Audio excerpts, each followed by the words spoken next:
오이디푸스, 운명의 비극. 운명을 피하려 할수록 운명 속으로 걸어 들어간 남자가 있었습니다. 그는 왕이었고 영웅이었으며 동시에 저주받은 자였습니다. 이것은 인류 역사상 가장 위대한 비극, 오이디푸스의 이야기입니다. 1장 역병이 덮친 도시. 테베. 한때 번영과 평화로 가득했던 이 도시가 지금 죽어가고 있었습니다. 들판의 곡식은 뿌리째 썩어들었고 가축들은 피를 토하며 쓰러졌습니다. 여인들은 아이를 낳다 숨을 거두었고 태어난 아이마저 첫 울음을 채 끝내지 못하고 차갑게 식어갔습니다. 거리에는 시체를 태우는 연기가 끊이질 않았고 사람들의 눈에는 공포와 절망만이 가득했습니다. 테베의 시민들은 마지막 희망을 안고 왕궁으로 모여들었습니다.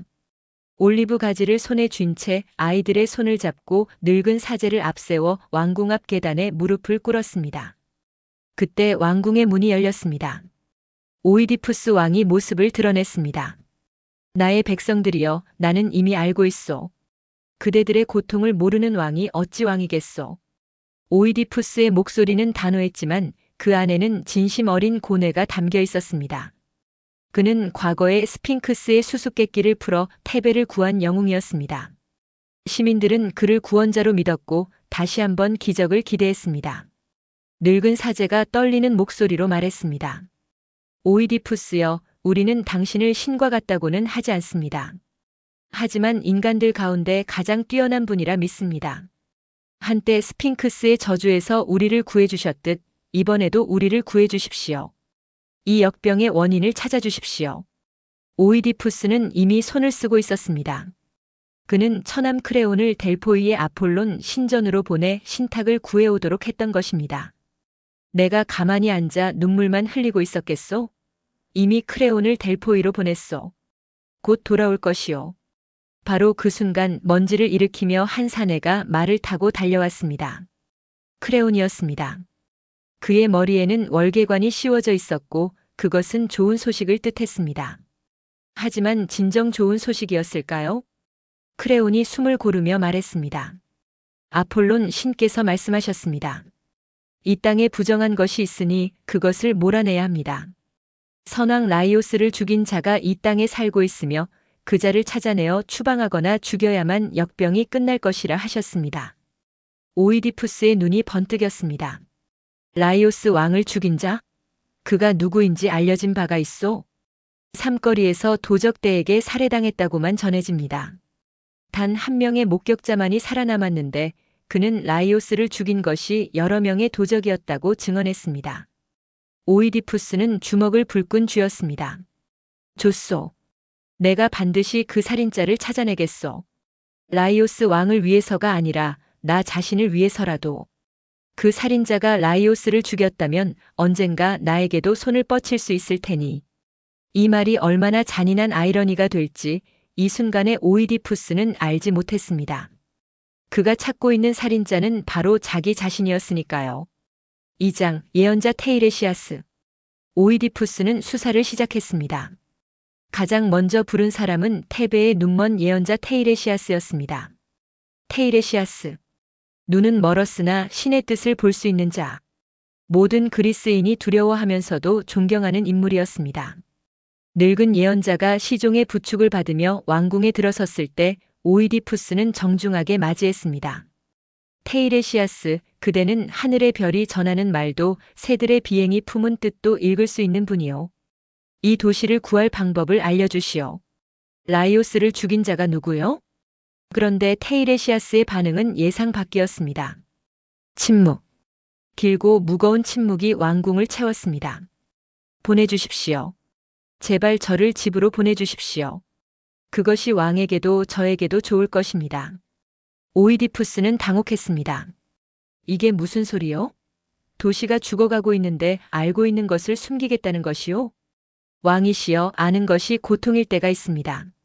저는 그것을 알기에 온 것을 후회하고 있습니다. 오이디푸스의 얼굴이 불그락푸르락 변했습니다. 그의 성격은 불같았습니다. 한때 스핑크스를 물리친 지혜로운 영웅이었지만 그의 내면에는 쉽게 타오르는 분노가 있었습니다. 그대가 차라리 이 범행을 꾸민 것은 아니오? 직접 손을 쓰지 않았을 뿐 배후에 있는 것은 아니냐고 묻고 있소. 이 말에 테이레시아스의 얼굴이 돌처럼 굳었습니다. 그리고 마침내 입을 열었습니다. 그렇다면 말하겠습니다. 왕이 찾고 있는 살인자, 이 땅을 더럽히고 있는 자. 그 자는 바로 당신입니다. 왕궁이 얼어붙었습니다. 뭐라고? 당신이 라이오스를 죽였습니다. 그리고 당신은 가장 가까운 사람과 가장 부끄러운 관계 속에 살고 있습니다. 당신은 자신이 누구인지조차 모르고 있습니다. 오이디푸스는 분노로 몸을 떨었습니다. 미친 노인, 크레온이 시킨 것이지? 내 왕좌를 빼앗으려고 이런 음모를 꾸민 것이로군. 테이레시아스는 쓸쓸히 웃었습니다. 오늘 이곳에 눈을 뜨고 들어온 당신은 눈이 먼 채로 이 도시를 떠나게 될 것입니다. 당신을 낳아준 자들에게 저주가 될 것이며 이 땅 위의 모든 것이 당신의 적이 될 것입니다. 왕은 예언자를 쫓아냈습니다. 하지만 테이레시아스가 남기고 간 말은 독처럼 마음속에 스며들기 시작했습니다. 3장 삼거리의 기억. 오이디푸스의 아내이자 선왕 라이오스의 왕비였던 이오카스테가 남편을 진정시키려 다가왔습니다. 왕이시여, 예언 같은 것에 마음을 쓰지 마세요. 예언이 맞은 적이 언제 있었나요? 라이오스도 한때 자기 아들에게 죽을 거라는 신탁을 받았지만 실제로는 삼거리에서 도적대에게 죽었잖아요. 아들은 태어난 지 사흘 만에 발목이 꿰뚫린 채 산에 버려졌고요. 이오카스테는 남편을 안심시키려 한 것이었습니다. 하지만 그녀가 꺼낸 단어 하나가 오이디푸스의 심장을 관통했습니다. 삼거리. 잠깐. 삼거리라고 했소? 네, 포키스로 가는 길이 갈라지는 삼거리에서. 오이디푸스의 얼굴에서 핏기가 사라졌습니다. 그 삼거리가 정확히 어디요?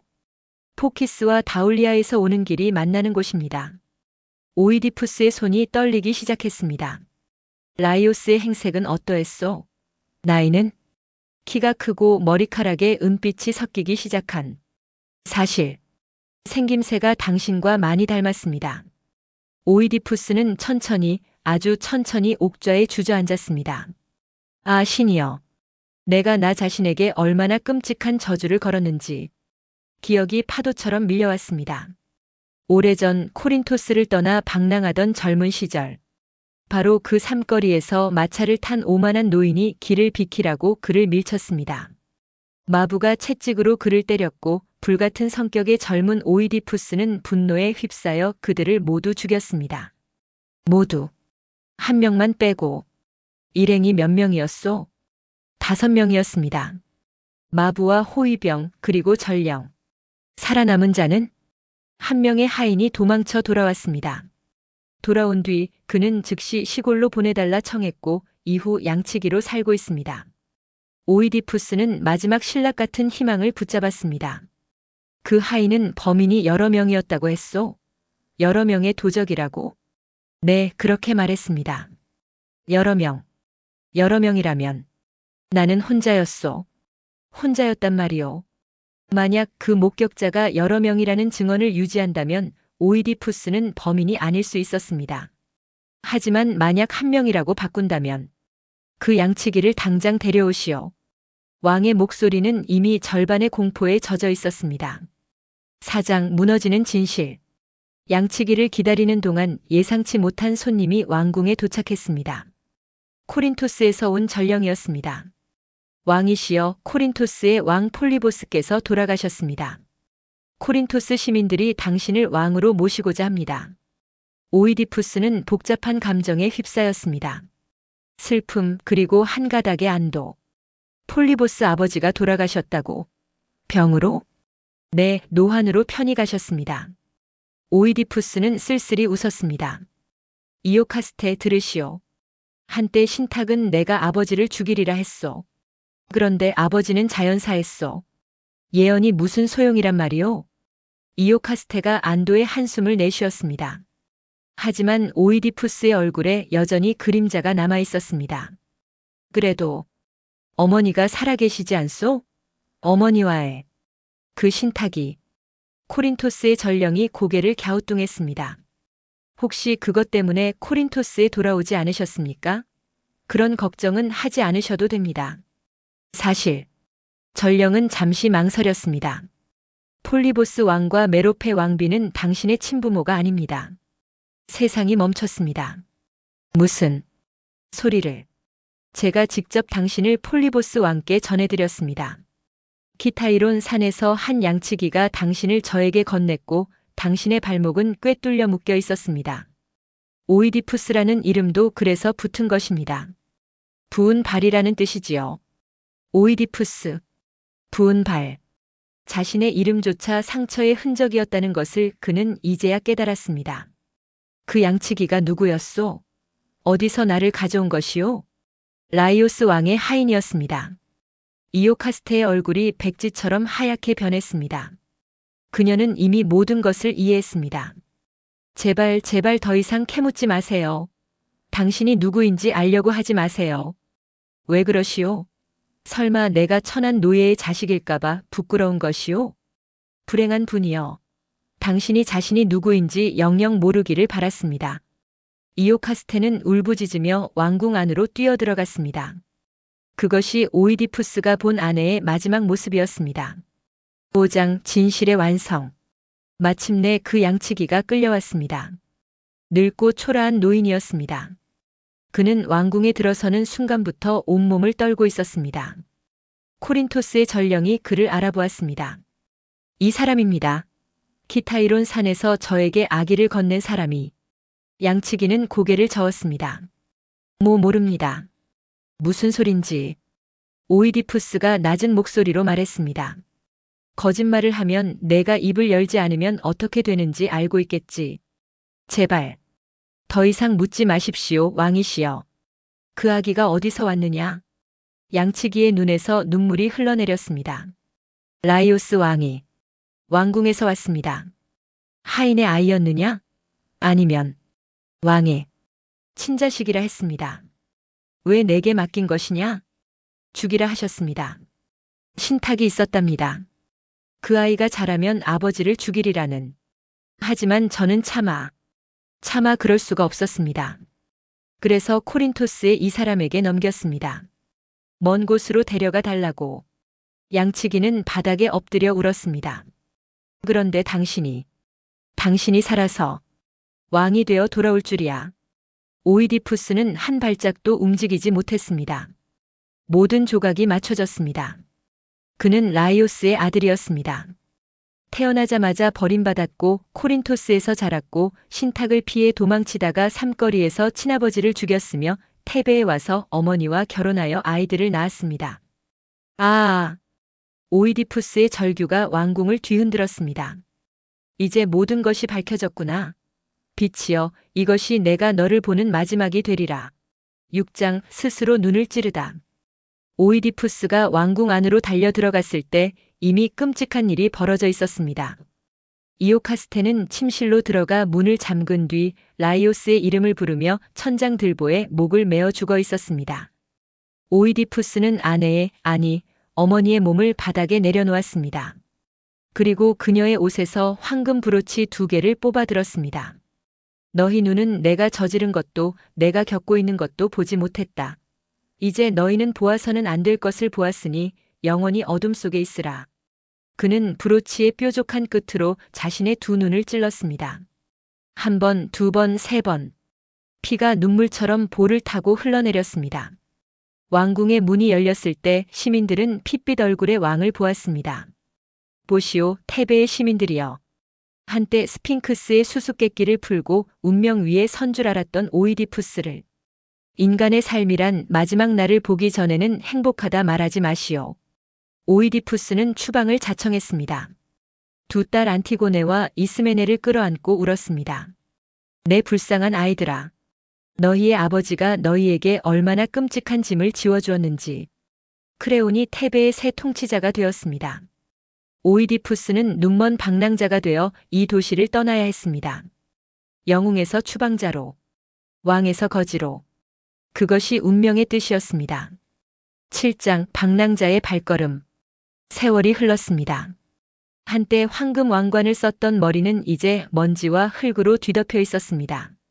한때 왕궁의 대리석 바닥을 밟던 발은 피투성이가 된 채 끝없는 길 위를 걷고 있었습니다. 눈먼 오이디푸스.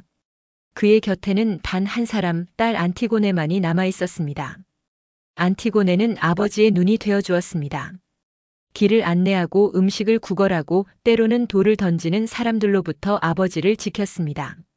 그녀는 왕궁에서 태어난 공주였지만 불평 한마디 하지 않았습니다.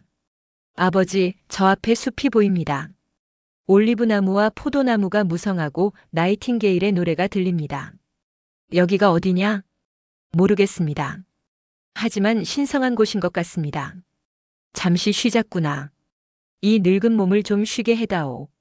오이디푸스가 바위에 앉았을 때 한 주민이 다가왔습니다. 당신, 거기서 일어나시오. 그곳은 성스러운 땅이오. 에우메니데스, 복수의 여신들의 숲이란 말이오. 보통 사람이라면 공포에 떨며 자리를 피했을 것입니다. 복수의 여신들이라니. 하지만 오이디푸스의 반응은 달랐습니다. 그는 오히려 안도의 한숨을 내쉬었습니다. 끝이 왔구나. 아버지, 안티고네야, 여기가 어딘지 물어보아라.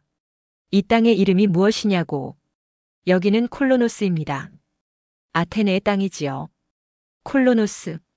오이디푸스는 아주 오래전 아폴론 신이 내린 또 하나의 신탁을 기억했습니다. 고통과 방랑 끝에 복수의 여신들의 성소에 도달하면 그곳이 마지막 안식처가 되리라는 것을. 나를 이곳에서 내보내지 마라. 여기가 나의 마지막 자리다. 8장 아테네의 왕 테세우스. 콜로노스의 주민들은 눈먼 노인의 정체를 알게 되자 공포에 휩싸였습니다. 오이디푸스? 아버지를 죽이고 어머니와 결혼한 그 오이디푸스? 당장 우리 땅에서 나가시오. 당신 같은 부정한 자가 이 성스러운 땅에 있으면 우리에게 재앙이 닥칠 것이오. 안티고네가 아버지 앞에 섰습니다. 여러분, 소문으로 사람을 판단하지 마십시오. 아버지가 겪은 일은 아버지가 원해서 된 일이 아닙니다. 알지 못한 채 운명에 이끌려 벌어진 일이었습니다. 오이디푸스도 말했습니다. 나는 행한 자이기 전에 당한 자요. 내가 무슨 죄를 졌소? 나는 태어나기도 전에 내려진 신탁에 의해 버림받았고 아무것도 모른 채 자랐소. 삼거리에서 나를 먼저 공격한 자를 죽인 것이 그토록 큰 죄요? 주민들은 결정을 내리지 못했습니다. 결국 이 문제는 아테네의 왕 테세우스에게 넘겨졌습니다. 테세우스, 아테네의 위대한 영웅왕. 그 역시 한때 고난의 시간을 보낸 적이 있는 사람이었습니다. 테세우스가 콜로노스에 도착하여 눈먼 노인을 보았을 때 그의 눈에는 경멸이 아닌 연민이 담겨 있었습니다. 오이디푸스, 나는 그대의 이야기를 알고 있어. 나 역시 타국에서 자랐고 수많은 위험 속에서 살아남은 사람이요. 타국에서 떠도는 이의 청을 거절할 내가 아니요. 오이디푸스는 고개를 숙였습니다. 테세우스여, 나는 당신에게 줄 것이 있소. 내 늙고 비참한 몸. 보기에는 초라하지만 이 몸이 묻히는 곳에는 영원한 축복이 내릴 것이요. 나를 이 땅에 받아준다면 아테네는 테베와의 전쟁에서 영원히 보호받을 것이요. 테세우스는 단호하게 대답했습니다. 그대를 아테네의 시민으로 받아들이겠소. 누구도 그대를 이곳에서 끌어내지 못할 것이요. 9장 아들의 배신, 딸의 헌신. 하지만 평화는 오래가지 않았습니다. 먼저 크레온이 군사를 이끌고 나타났습니다. 테베의 전쟁의 위기가 닥쳤고 오이디푸스의 몸이 묻히는 곳에 축복이 내린다는 신탁을 크레온도 알게 된 것입니다. 오이디푸스, 집으로 돌아가자. 테베가 자네를 원하네. 거짓말하지 마라, 크레온. 내가 고통받을 때 추방한 것은 누구였느냐? 이제 와서 이용하겠다는 것이냐? 크레온은 협박으로 돌아섰습니다. 그는 이미 오이디푸스의 다른 딸 이스메네를 납치했고 안티고네마저 끌고 가려 했습니다. 아버지! 안티고네의 비명이 숲에 울려 퍼졌습니다. 하지만 테세우스가 군사를 이끌고 달려왔습니다. 크레온을 제압하고 두 딸을 모두 되찾아왔습니다. 안티고네가 아버지의 품에 안겼을 때 눈먼 노인의 텅 빈 눈에서 눈물이 흘러내렸습니다. 너희가 있어 이 아비는 아직 살 이유가 있구나. 그런데 또 한 명의 방문자가 왔습니다. 오이디푸스의 아들 폴리네이케스. 폴리네이케스는 형제 에테오클레스에게 테베의 왕위를 빼앗기고 아르고스의 군대를 끌어모아 테베를 공격하려는 참이었습니다. 그 역시 아버지의 축복이 필요했습니다. 폴리네이케스는 눈물을 흘리며 아버지 앞에 무릎을 꿇었습니다. 아버지, 저를 용서해 주세요. 아버지가 방랑할 때 돌보지 못한 불효를 용서해 주세요. 저와 함께 가주세요. 테베를 되찾으면 아버지를 왕궁에 모시겠습니다. 오이디푸스의 대답은 차가웠습니다. 아니, 차가운 것이 아니라 불타고 있었습니다. 내가 늙고 비참할 때 너는 어디에 있었느냐? 이 딸이, 이 여린 소녀가 아비의 눈이 되어 비바람 속을 걸을 때 너와 내 형제는 왕궁에서 편히 잠들어 있었지. 아버지, 내 저주를 받아라, 폴리네이케스. 너는 테베를 결코 정복하지 못할 것이다. 너와 내 형제는 서로의 손에 죽을 것이다. 폴리네이케스는 아버지의 저주를 안고 떠났습니다. 그가 안티고네를 돌아보며 마지막으로 부탁했습니다. 누나, 만약 아버지의 저주대로 내가 죽는다면 제발 내 시신만은 묻어주오. 안티고네는 울며 고개를 끄덕였습니다. 이것은 먼 훗날 안티고네 자신의 비극으로 이어지게 됩니다. 10장 천둥소리 마지막 여정. 갑자기 하늘이 어두워졌습니다. 천둥이 울렸습니다. 한 번, 두 번, 세 번. 오이디푸스가 벌떡 일어섰습니다. 눈먼 노인의 얼굴에 이상한 빛이 감돌았습니다. 때가 왔다. 테세우스를 불러라. 아버지, 무슨 말씀이세요? 내가 죽을 시간이 왔단다. 안티고네와 이스메네는 아버지를 붙잡고 울었습니다. 안 됩니다, 아버지. 아직. 울지 마라. 더 이상 울지 마라.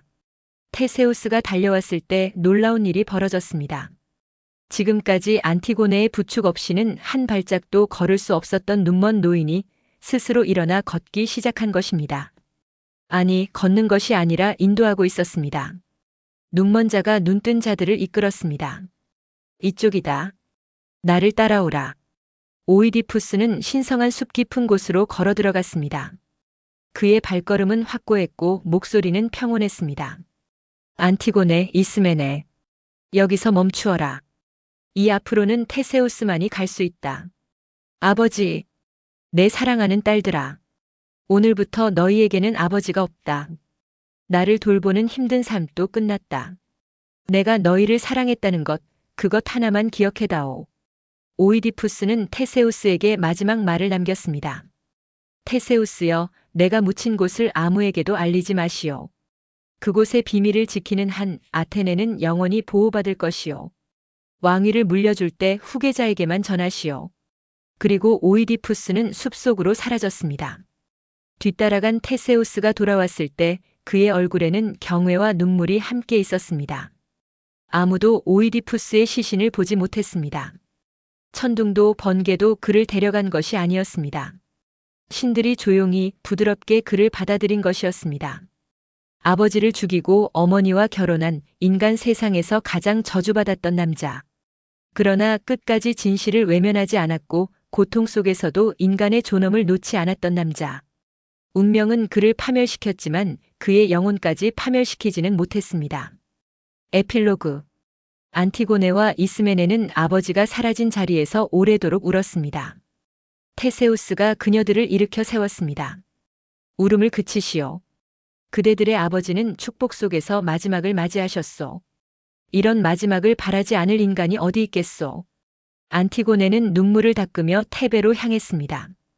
그곳에는 오빠들의 전쟁이 기다리고 있었고 또 하나의 비극이 그녀를 기다리고 있었습니다.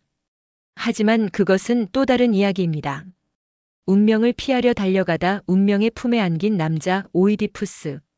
그의 이야기는 2500년이 지난 지금도 우리에게 묻고 있습니다. 인간은 과연 운명을 이길 수 있는가? 아니, 어쩌면 소포클레스가 진정으로 묻고 싶었던 것은 이것인지도 모릅니다. 진실을 알게 되더라도 진실과 마주할 용기가 있는가? 오이디푸스는 있었습니다. 그리고 그것이 그를 진정한 비극의 영웅으로 만든 것입니다.